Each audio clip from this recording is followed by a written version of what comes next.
ಪ್ರತಿಯೊಬ್ಬರು ಯಶಸ್ವಿ ಆಗಬೇಕು, ಗೆಲ್ಲಬೇಕು ಅಂತ ಬಯಸ್ತಾರೆ. ಕಟು ಸತ್ಯ ಏನಂದರೆ ಎಲ್ಲರೂ ಗೆಲ್ಲಲ್ಲ. ಯಾಕೆ? ಏನಾದರೂ ಕಾರಣ ಇರ್ಬೋದಲ್ವಾ? ಕಾರಣ ಇದೆ, ತುಂಬ ಕಾರಣ ಇದೆ. ದೊಡ್ಡ ಕಾರಣ ಏನು ಗೊತ್ತಾ? ಭಯ.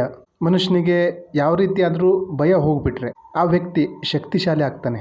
ಭಯ ಹೋದರೆ ಆ ಮನುಷ್ಯ ಆರ್ಡಿನರಿ ಆಗಿರಲ್ಲ, ಎಕ್ಸ್ಟ್ರಾರ್ಡಿನರಿ ಆಗಿರ್ತಾನೆ. ಇಲ್ಲಿ ಎರಡು ವಿಷಯನ ಅರ್ಥ ಮಾಡ್ಕೊಳ್ಬೇಕಾಗತ್ತೆ. ಒಂದು ಪರ್ಪಸ್, ಎರಡನೇದು ಪೇನ್. ನಿಮ್ಮ ಜೀವನದ ಉದ್ದೇಶ ಭಯಕ್ಕಿಂತ ದೊಡ್ಡದಿದ್ದರೆ ನಿಮ್ಮಲ್ಲಿ ಶಕ್ತಿ ಬರುತ್ತೆ.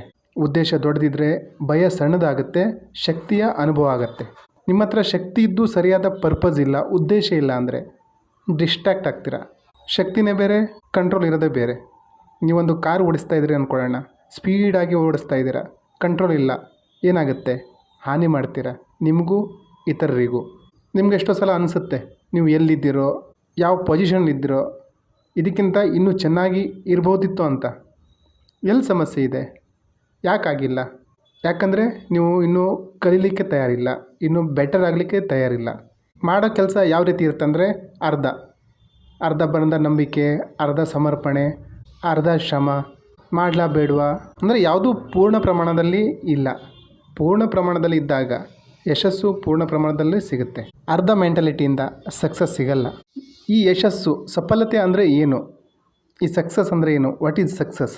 ಸಕ್ಸಸ್ ಅಂದರೆ, ಸಫಲತೆ ಅಂದರೆ ಎಲ್ಲೂ ನಿಲ್ಲದೇ ಇರೋದು, ಸಕಾರಾತ್ಮಕ ಭಾವದಿಂದ ಭರವಸೆಯಿಂದ ಮುನ್ನುಗ್ತಾ ಇರೋದು. ಸಫಲತೆ ಅನ್ನೋದು ನಿಲ್ದಾಣವಲ್ಲ, ಯಾತ್ರೆ. Success is journey.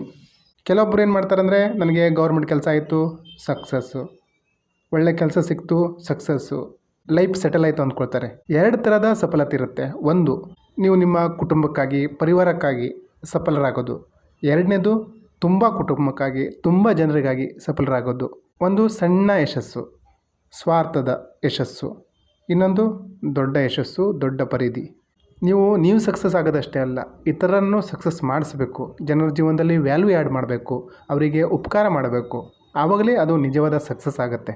ವರ್ತಮಾನ ಸ್ಥಿತಿಯಿಂದ ಮುಂದೆ ಹೋಗುವಂಥದ್ದು ಸಕ್ಸಸ್. ವರ್ತಮಾನನ ಬಿಡಬೇಕಾಗತ್ತೆ, ಮುಂದೆ ಹೋಗಬೇಕಾಗತ್ತೆ.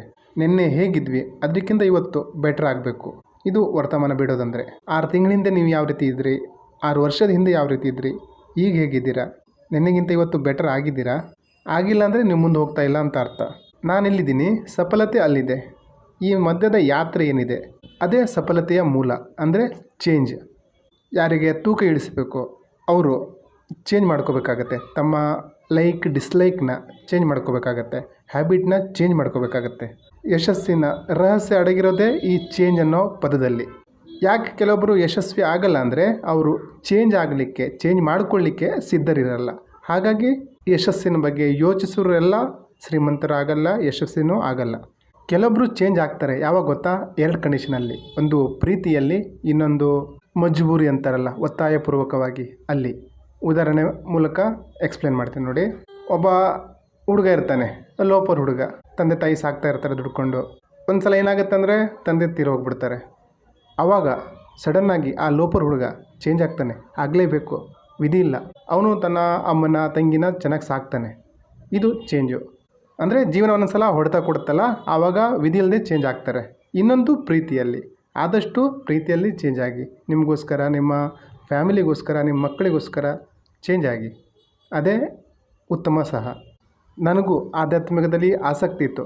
ಭಗವದ್ಗೀತೆ ಓದಿದ್ರೆ ನಿದ್ದೆ ಬರೋದು, ಅರ್ಥನೇ ಆಗ್ತಾ ಇರಲಿಲ್ಲ. ಯಾವ ಸ್ಪಿರಿಚುವಲ್ ಬುಕ್ ಓದ್ರೂ ಅರ್ಥನೇ ಆಗ್ತಾ ಇರಲಿಲ್ಲ. ಆದರೆ ಜೀವನ ಒಂದು ಹೊಡೆತ ಕೊಡ್ತು, ಫೇಲ್ಯೂರ್ ಕೊಡ್ತು, ಸೋಲಾಯಿತು. ಭಗವದ್ಗೀತೆ ಅಲ್ಲ, ಎಂತೆಂಥ ಬುಕ್ಕೋ ಅರ್ಥ ಆಗೋಗ್ಬಿಟ್ಟು. ಈ ಸಮಯನೇ ಜೀವನ. ನಾವು ನಮ್ಮ ಸಮಯನ ಯಾವ ರೀತಿ ಉಪಯೋಗ ಮಾಡ್ಕೊಳ್ತೀವಿ, ಚೆನ್ನಾಗಿ ಬಳಸ್ಕೊಳ್ತೀವಿ, ಆವಾಗ ನಮ್ಮ ಜೀವನ ಯಾವ ರೀತಿ ಇದೆ ಅಂತ ನಾವು ಅರ್ಥ ಮಾಡ್ಕೋಬೋದು. ನೀವು ಸಮಯನ ಹಾಳು ಮಾಡ್ತಾಯಿದ್ದೀರ ಅಂದರೆ ಜೀವನ ಹಾಳು ಮಾಡ್ತಾಯಿದ್ದೀರ ಅಂತ ಅರ್ಥ. ಈ ಹಾಸ್ಪಿಟ್ಲಲ್ಲಿ ಸುಮಾರು ಜನ ನೋಡ್ತೀವಿ ನಾವು. ಡಾಕ್ಟ್ರು ಬಂದು ಹೇಳ್ತಾರೆ, ನಿನಗಿನ್ನೂ 1 ತಿಂಗಳ ಸಮಯ ಇದೆ, 6 ತಿಂಗಳಷ್ಟೇ ಅಂತ. ಅವರು ನಿಮ್ಮ 6 ತಿಂಗಳು ಜೀವನ ಇದೆ ಅನ್ನಲ್ಲ, ಸಮಯ ಇದೆ ಅಂತ ಹೇಳ್ತಾರೆ. ಅರ್ಥ ಏನು? ಜೀವನ ಬೇರೆ ಅಲ್ಲ, ಸಮಯ ಬೇರೆ ಅಲ್ಲ. ಸಮಯನ ವೇಸ್ಟ್ ಮಾಡಬೇಡಿ. ನೀವು ನಿಮ್ಮ ದಿನನ ಮೊಬೈಲಲ್ಲಿ ಗಾಸಿಪ್ ನೋಡಿಕೊಂಡು, ಕಾಂಟ್ರವರ್ಸಿ ನೋಡಿಕೊಂಡು, ರೀಲ್ಸ್ ನೋಡಿಕೊಂಡು ಟೈಮ್ ಪಾಸ್ ಮಾಡ್ತಾಯಿದ್ದೀರಾ. ಸಮಯನ ಯಾವ ರೀತಿ ಯೂಸ್ ಮಾಡ್ತಾಯಿದ್ದೀರಾ? ನನ್ನ ವಿಚಾರಕ್ಕೆ ಬಂದರೆ 6 ತಿಂಗಳಿಂದೆ ನನ್ನ ಸಮಯ ಏನಿತ್ತು ಅದೆಲ್ಲವನ್ನು, ಓದಿದ್ದನ್ನು, ಕಲ್ತಿದ್ದನ್ನು ನಿಮ್ಮ ಮುಂದೆ ವಿಡಿಯೋ ರೂಪದಲ್ಲಿ ಇಟ್ಟಿದ್ದೀನಿ. 275 ವಿಡಿಯೋ ಮಾಡಿದ್ದೀನಿ. ನನ್ನ ಸಮಯನ ನಾನು ಸರಿಯಾಗಿ ಯೂಸ್ ಮಾಡ್ಕೋತಾ ಇದ್ದೀನಿ. ನೀವು ನಿಮ್ಮ ಸಮಯನ ಎಲ್ಲಿ ವೇಸ್ಟ್ ಮಾಡ್ತಾಯಿದ್ದೀರಾ ಒಂದು ಸಲ ಗಮನ ಹರಿಸಿ. ಕೊರೋನಾ ಟೈಮಲ್ಲಿ ಎಷ್ಟೋ ಜನ ಸತ್ತೋಗಿದ್ದಾರೆ. ನೀವಿನ್ನೂ ಬದುಕಿದ್ದೀರಾ, ಸ್ವಾಸ್ಥ್ಯ ಆಗಿದ್ದೀರಾ, ಆರೋಗ್ಯವಾಗಿದ್ದೀರಾ, ಸುಂದರವಾಗಿದ್ದೀರಾ, ಏನೋ ಸಾಧನೆ ಮಾಡಿ ಕೊಟ್ಟಿದ್ದೀರಾ. ಸಾಧಿಸಿ, ಗೆಲುವು ನಿಶ್ಚಿತ.